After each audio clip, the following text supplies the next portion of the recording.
Welcome back to Broken Bobby's transformation page. In the late 80s, I became involved with drugs and would eventually become part of that lifestyle of trafficking, addiction, and violence. Over the next 20 years, I would be in and out of jail and prison. If you're thinking about trying something or you're dealing with addiction, your life don't need to go down the same path mine did.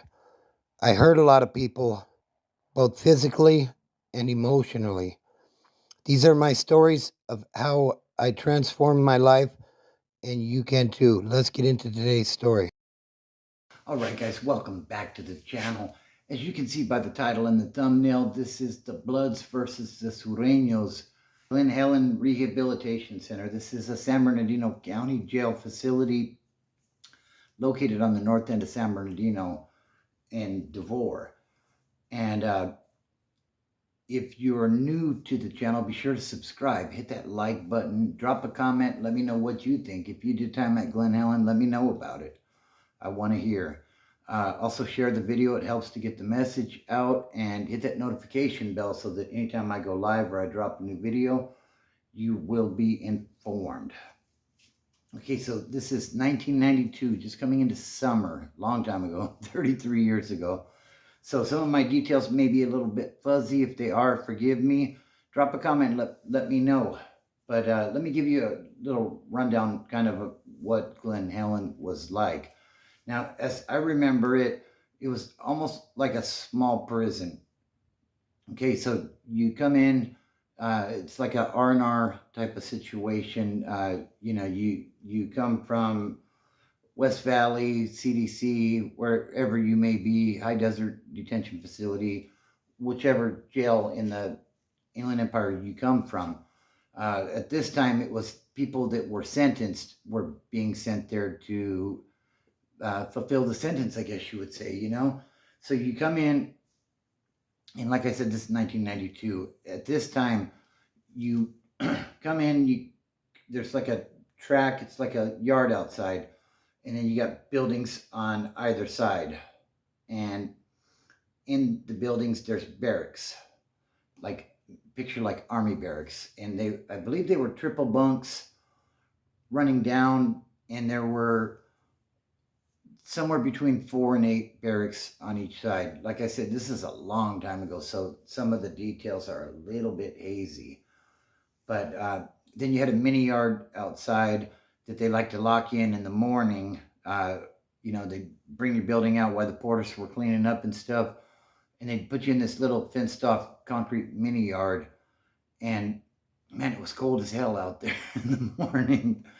But so I'm out there, I'm doing time, and this is the first time I did time. I think I had a year flat on that one, and I would end up getting off probation eventually for the charges that I was serving on this time.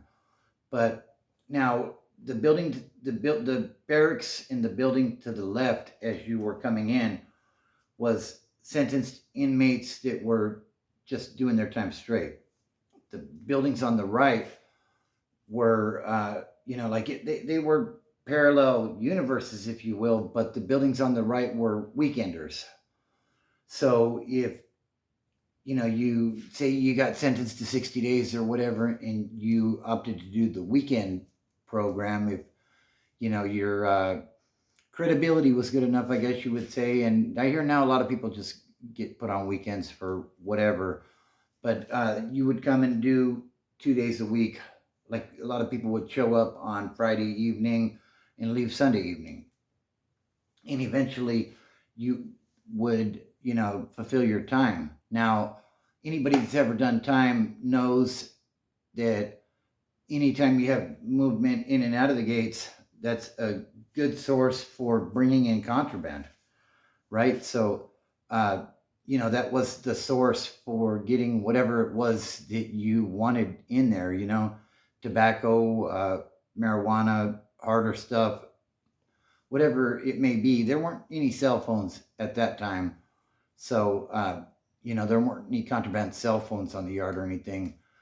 But, there was contraband coming in. So every weekend if you like to smoke, you could get cigarettes. If you wanted to smoke weed, all that stuff was available if you had the money, basically. So I'd be smoking and stuff. I'd get, one of the homeboys would get kicked down or something. He'd be like, let's go take a lap or whatever and hit this thing. But there was a blood. I'm thinking he was from like Delman Heights or something, but I don't remember the exact details. Uh, he was a tall, skinny guy, a little bit older than me, probably mid 20s. I think he'd been around a little bit. He seemed seasoned, and he was hitting on the weekends for. I'm assuming it was weed based on what I heard. I was in no position at this time. Like I said, it was my first time in. There were people that had prison priors, so I wasn't all up in the know of what was going on. But he was hitting. He was hitting for something. Let's just say it was weed, right? So he would hit on the weekends, and as I understood it, because there all of a sudden there was tension on the yard, and even though it was my first term and I had never done time, you cannot miss it when there is tension on the yard. When program is running smooth, you see people playing basketball or throwing horseshoes or working out, whatever it is, whatever your get down is on the yard, you see that stuff. And after a while, you notice patterns of what's normal, people laughing and joking and, doing stuff like that out there, maybe playing chess at one of the tables or cards or, like I said, whatever your get down was, that's what you would be doing. Now, when there's tension, it gets real quiet out there. And what I learned right away was you look around, okay, I see blacks grouping up over here. I see Southsiders grouping up over here. All right, where's my people at? You know what I mean? Because I want to go be where my people are at. That way, if something kicks off, I have people around me that can watch my back and I can watch yours as well. Okay, so the youngster Slim is what we'll call him, hypothetical name. Like you guys know, I don't really like to use names and stuff, but yeah, slim kid, probably 6'3", 6'4", like to play basketball and stuff, and he was hitting, and apparently on this one weekend, he wasn't able to access where he was hitting from. There was an in between, if you will, and I don't know all the details, but basically somebody, maybe it was a porter or a trustee or somebody that had access to those buildings on this side would bring it in. That's how Slim would get it, and then he would do whatever he did with it. You know what I mean? And he wasn't the only one doing this kind of stuff. But so on this particular day, apparently his in between couldn't get to him, and allegedly he gave whatever was coming in to a Southsider. Now the Southsider, we'll call him sneaky, right? Because his actions were kind of sneaky on this one. But Sneaky was probably 5'6", maybe 160, 170 pounds, real thin little mustache, bald head. Everybody, all the Surenos were bald back then. And apparently Sneaky was the one that was supposed to bring it, and he would get kicked down or however that works for, being a part of it. Now, I don't know if that goes against Southsider regulations, being a mule, if you will, for another race. I don't know. I'm not going to speculate on that. If you do know and you want to comment, drop a comment down below and let me know, because I'm not sure. I wasn't a Southsider or a Sureño. I wasn't a blood or a Crip. You know what I mean? I ran with the wood pile, and I was a peckerwood. So anyways, Sneaky gets the package, and from what I heard, by the time it got to Slim, it appeared as though it had been tampered with. Now, I don't know how much was being brought in, half ounce, an ounce, maybe. I don't think it was all that much, But apparently, by the time it got to Slim, Slim had some questions about that stuff. You know what I mean? Like, this isn't the usual issue. And that created some tension. So now you see people of power from the different groups having conversations. And one thing I learned real quick was you figure out who the guys in charge are on the yard.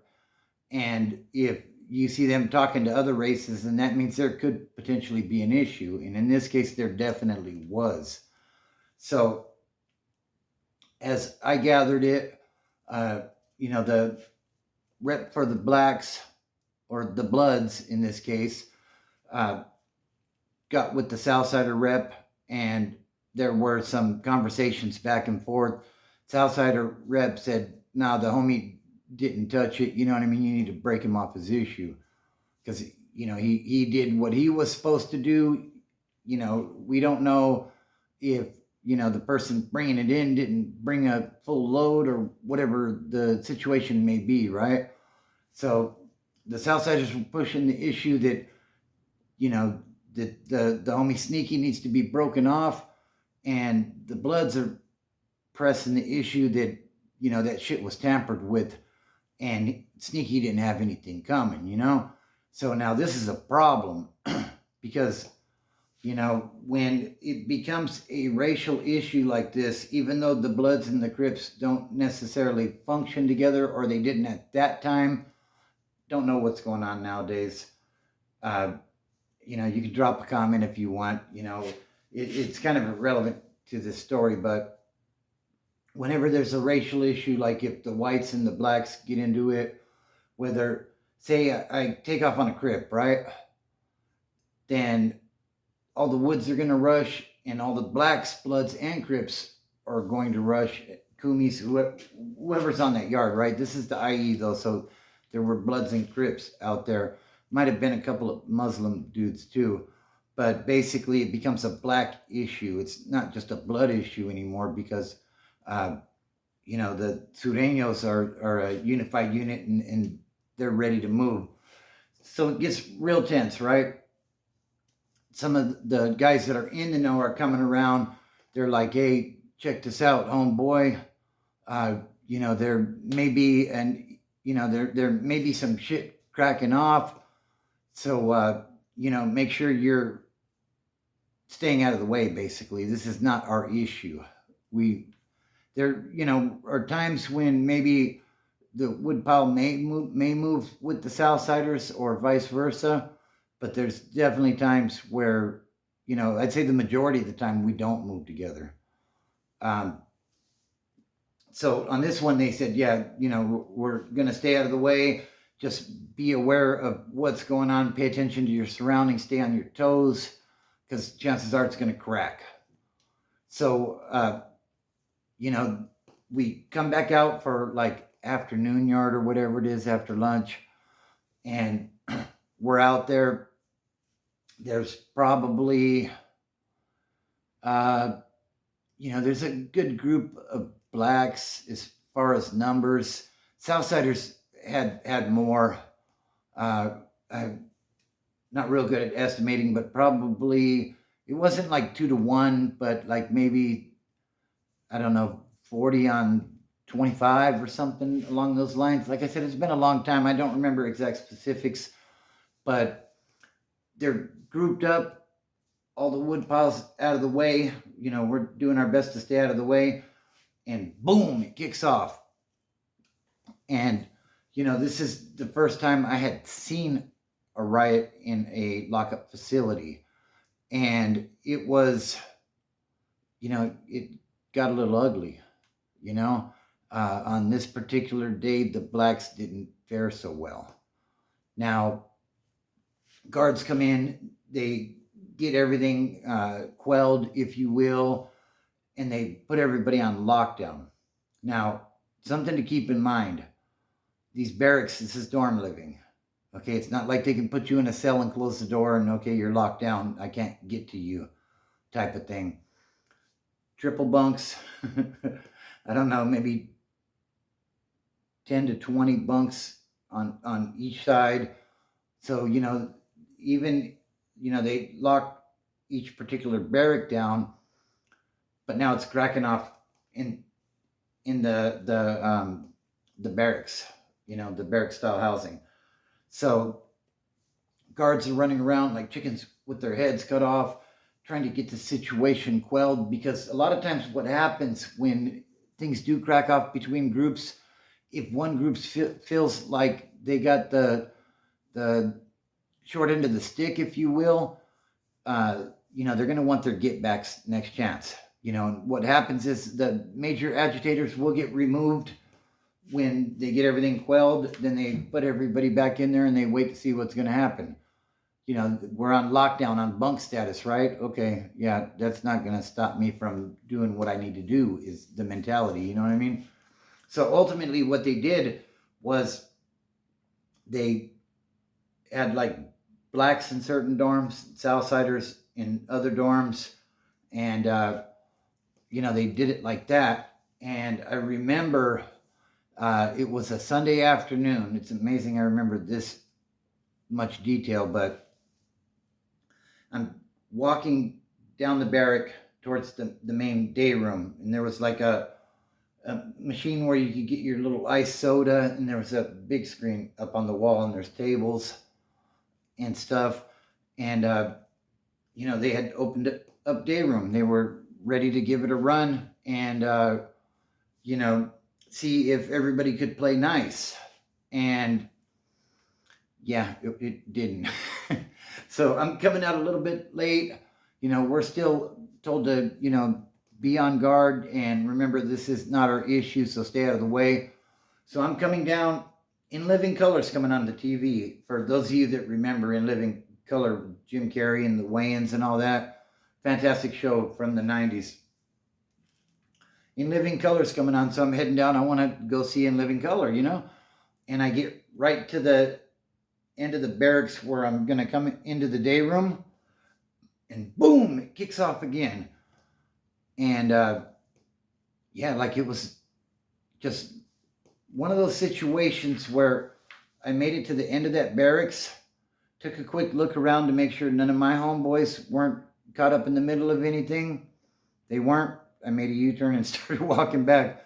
None of my business, you know what I mean? Because when the pepper spray and stuff starts flying, oh man, it gets nasty, But that was Glen Helen in the this was 1992. Had to be like maybe around June or July. And man, it was rocking and rolling, And the thing about these situations is, though, they were relatively even numbered, right? But when you're in a lockup situation, there could be 5 woods, and if there's an issue with another race, it don't matter. They're not going to say, well, we'll send our 5 best out there to mess with you guys. No, if it's 20 on 5, it don't matter. If you have the numbers, you're going to smash, period. You might, if you're really good with these things, or maybe with one of those things, you might last a little bit longer, but chances are if you're using steel, they're coming with steel as well. So, it's an ugly situation, but that was the reality of being locked up in that time period, Everything was racial and everything was crazy.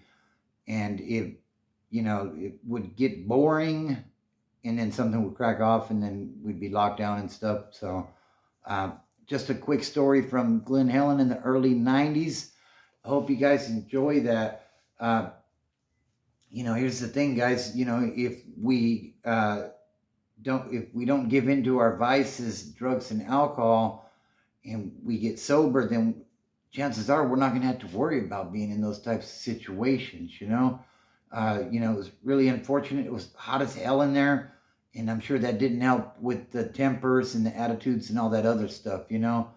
But that's just the reality of being locked up. So family, fitness, and freedom are the things that help me to get my life together, and they can help you as well. It's just about the company that you keep, guys. If you enjoyed the story, please give it a like. If you didn't enjoy the story, hit the thumbs down, drop a comment, let me know why. What can I do better, Also, hit that notification bell and share the video. It really helps to grow the channel. If you're new to sobriety, welcome. You can do this. I never thought I would get clean. And now, we're about 2 months away from 21 years. It's amazing. God is good. Anyways, I hope you guys all have a wonderful day, and don't look at the mountain. Just start climbing.